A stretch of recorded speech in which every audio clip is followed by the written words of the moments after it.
Well, hello and welcome to our very last of the garden tours for 2024. Can you believe it? It's been a whole year basically. It's very end of November now, and I'm quite excited about this garden tour because now we really do get to see every bit of the change of the seasons over the last 11 months. The hard frosts are starting to creep in now. Any day now we're going to have the first frost. So I thought it's going to be the best time to give you an update, and let's just have a look how the different garden areas have developed. So we'll be looking at the cottage garden, the rose garden and the kitchen garden side. Now, if you've seen these garden tours before, you might have recognised that I've started from the orchard side of it. And before we move on to the garden rooms, I just want to draw the attention to the hedges, these hornbeam hedges that are here. Because it's just a couple of times I've touched base on these. But this year, this autumn now has been so mild that the hedges have started to regrow. So the little buds that were totally closed beforehand, they've actually started to reopen and there's fresh leaves on the hedges again. So the year itself already has been incredibly wet for us, especially the summer season. And now we had a really mild November where we had a couple of weeks of this. Actually, it's been sort of dull like this throughout the month. And for a couple of weeks, we had like a stable temperature throughout days and nights. And there you go. It has tricked the hedges to start regrowing again. Now, the cottage garden behind me has been an absolute delight. Obviously, at the beginning of the year, it looked quite different. It was very bare, and I still had the roses planted to the very centre of this area.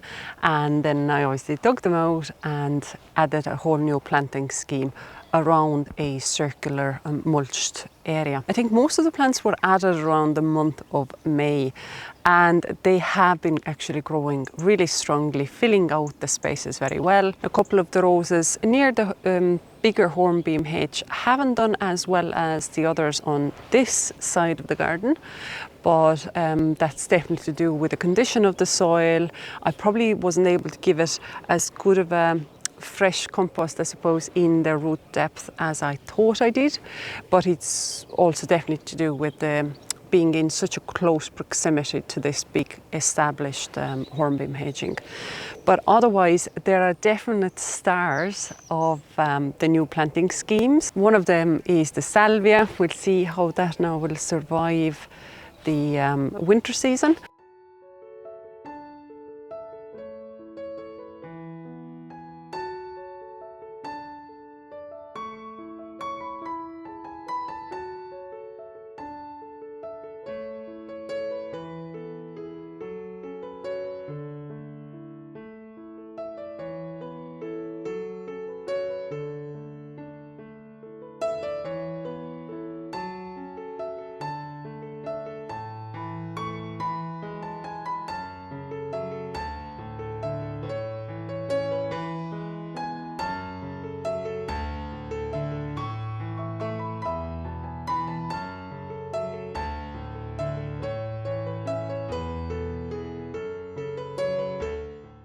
Now, there has been a bit of wind damage on especially this corner because it's one of the last remaining areas that's a bit more open to the elements. The hedges aren't protecting it, and I suppose the storm winds have been able to break down a couple of those salvias in here because they were, I suppose, more upright plants.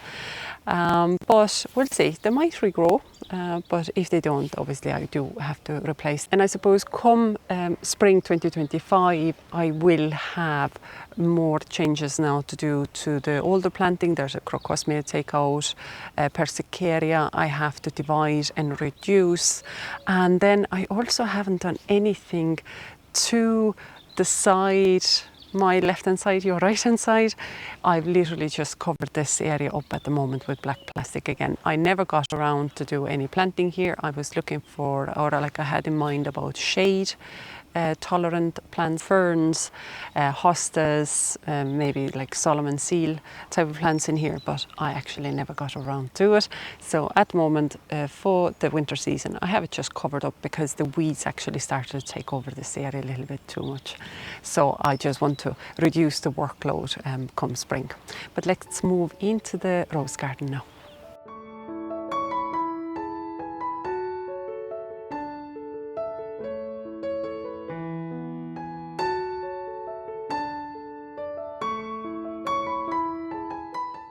Now I think out of all the different garden areas, the rose garden actually has brought me the least of joy, and I'm quite disappointed to say that, but it basically was only good for a couple of months of the year in the middle of summer, and that was that.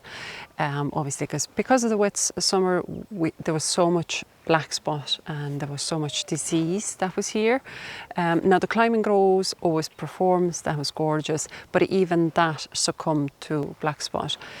And I added a couple of new plants during the spring and then summer as well.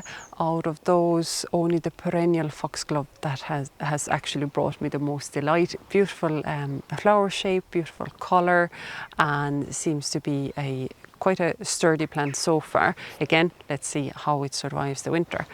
But the couple of new roses that I added, they didn't do anything at all. And I suspect it's just to do with me planting into soil that's been there a little bit too long. I dig out enough of the old soil and replace it with new one. So that can occur. It can sort of set back the plants. But I just really have to do another rethink of this area. Plus now obviously with the pergola, and there's obviously been a massive change with the pergola. Us taking down the clematis from the roof, changing the structure of the roof design, and they're still due like a clear polycarbonate sheeting on top of it. So I'm not going to have that big clematis montana grandiflora running on top of that surface anymore. That big clematis has to come out as well. So I think as long as we'll have a nice dry spring in 2025, I am going to try to push through with big changes. And then my overall idea of any of this garden space is really just to reduce the workload. I don't want to be a slave to the garden. I want to enjoy it, because the kitchen garden side already is much more hands-on. So I want the ornamental areas, the cottage garden, the rose garden, to be much more a pleasure gardens and enjoyment, and just to be able to enjoy the spring and summer in here. Autumn, too busy in the kitchen garden anyway. So there's a big rethink to be done over the winter months now. So it's just to make the garden more manageable for me, for that gardener one. Now you can see the pergola behind me, still an open structure as such at the moment. But the herb garden, or the herb planter I was planning for on the bottom there, it never happened. So yeah, never got that planter emptied or the planting replaced. So let's hope for spring again. Now, as you can see next to me, obviously the herbaceous border has been growing really strongly. The crocosmia here is obviously the tallest, and this was something I was trying to already eliminate, because it just got an awful lot of rust. Even now, again, there's rust starting to appear on these. So this is all going to come out. But there's still bees, the phloxes, there's geranium there and lupins. It's been an utter joy. It's been so pleasant just to see this luscious growth starting to appear every spring. And then it is load of flower and floral look, even up to autumn now from the sedums.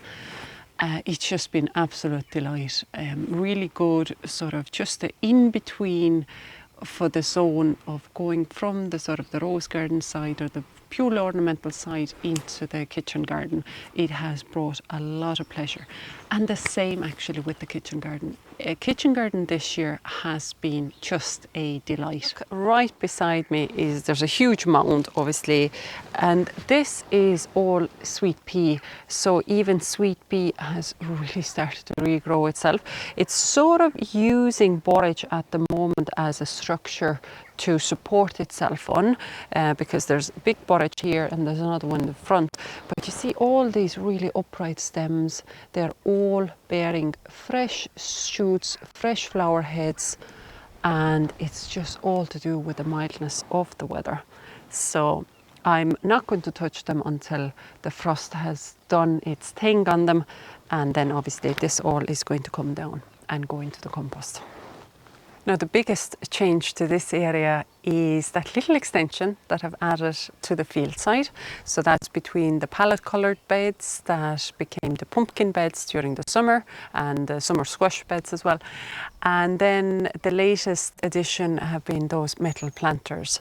So these are at the moment filled with the spent foliage that I gathered from the kitchen garden, and I'm going to let all that sort of to rot down over winter and just then top up with a fresh compost and then plant into it in spring. But I'm delighted to see that in the palette coloured beds, where I've obviously taken out all the pumpkin vines, I've added green manure seeds to the surface, and I can see they've all germinated. So at least that soil there is not bare, it's not a weed that's coming up from it, it's actually the green manure. Yeah, I'm delighted to see that the seeds have germinated, and I think it was a mix of clover and phacelia.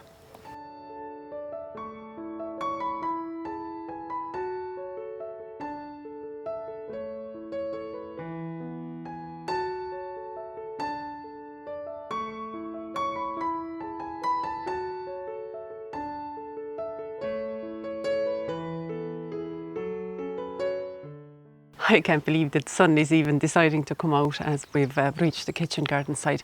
But yes, so this area has been an absolute delight, and I can't quite pinpoint what the reason is that has brought so much joy.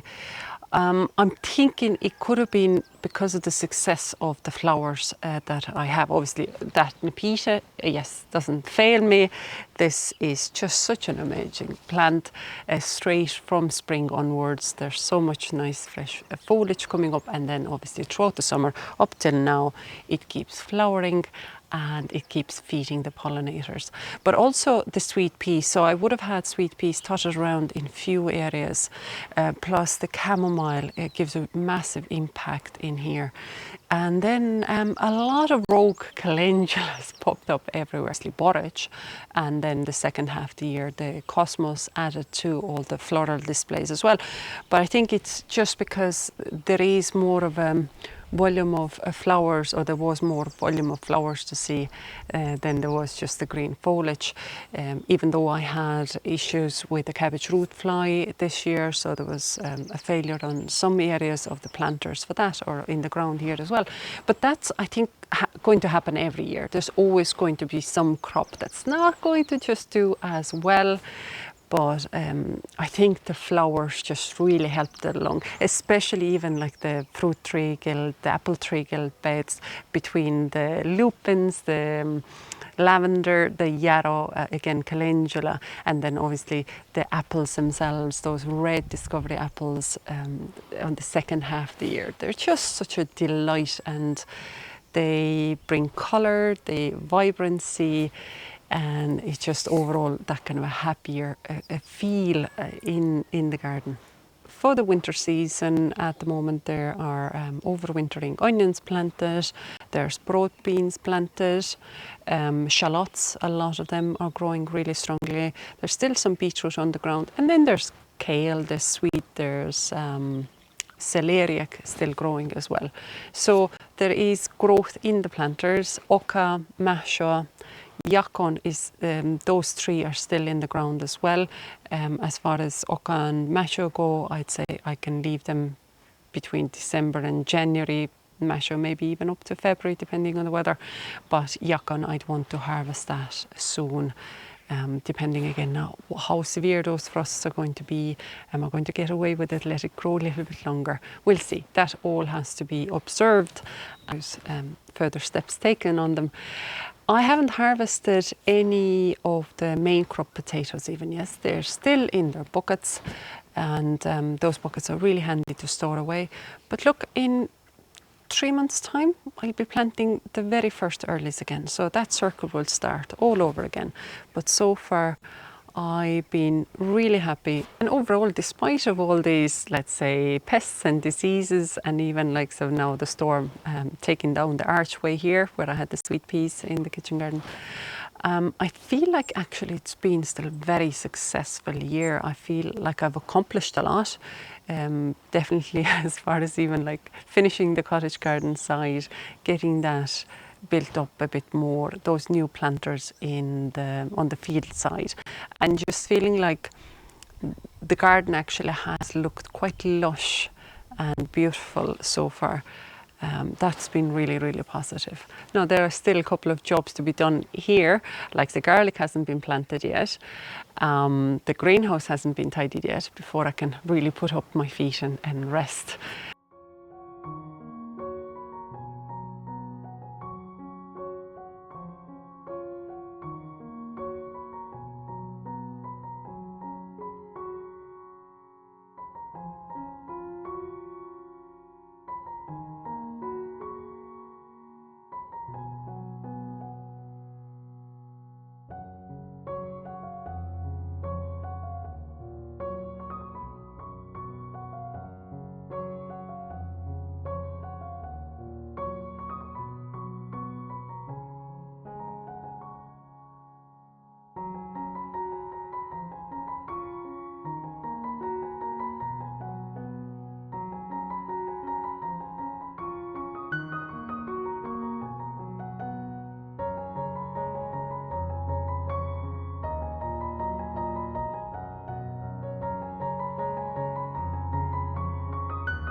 But it's definitely the shortness of the days once the clocks get turned that really affects how much you can actually accomplish in the garden at this time of the year.